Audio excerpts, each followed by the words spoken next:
9 incidenti mortali sul lavoro in Veneto dall'inizio dell'anno, in calo rispetto al drammatico 2015, davvero tragico per le morti bianche. Attività manufatturiere e costruzioni, settori più colpiti. Le vittime sono soprattutto ultra 65 anni, più esperti certo, ma forse anche meno attenti. Lucia Cappelletti.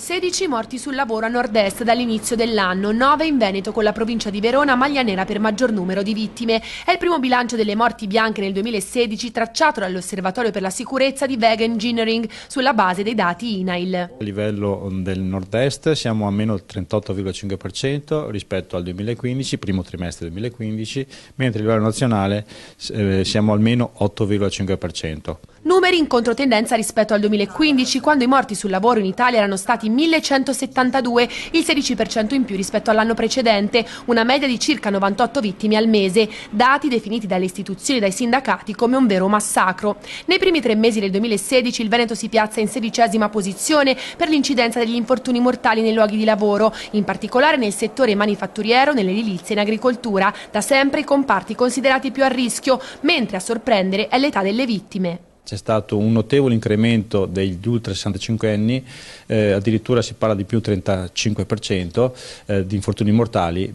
e questo probabilmente perché abbiamo dei lavoratori che sono avanti con l'età, quindi hanno più confidenza col luogo di lavoro, con le attrezzature, ma anche hanno riflessi meno pronti e probabilmente anche più stanchi.